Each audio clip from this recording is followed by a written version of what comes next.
आशा की किरण।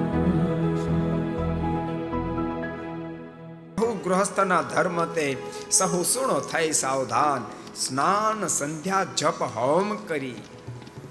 સવારમાં જાગીને પ્રથમ સ્નાન કરે, શયન સમય પણ પ્રભુની આરાધના કરે, પરમાત્માનું નામ રટન કરે, યજ્ઞ વગેરે પણ કરે અને કરે સ્વાધ્યાય સદગુણવાન. સ્વાધ્યાય એટલે સત્શાસ્ત્રનું વાંચન કરે.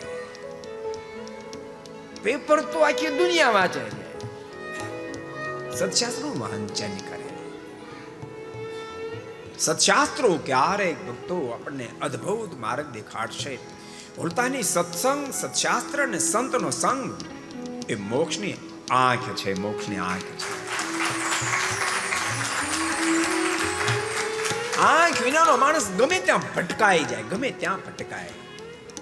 ભલે ગમે તેટલી શરીરમાં શક્તિ હોય, પણ આંખ વિનાનો માણસ ગમે ત્યાં ભટકાય.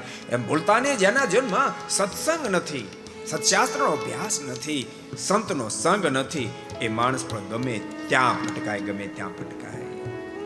નિર્ધાર નહીં ક્યાં ભટકાય.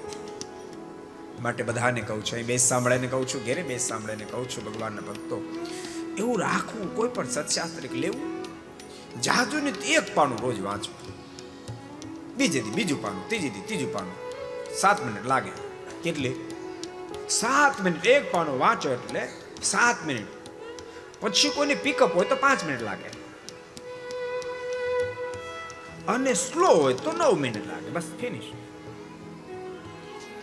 ભગવાનના ભક્તો શાસ્ત્રનો અભ્યાસ રાખશો. को पसंद आया हो तो लाइक करें और शेयर करना मत, बेल आइकॉन पर क्लिक करना मत भूलिए लेटेस्ट वीडियो सबसे पहले पाने के लिए.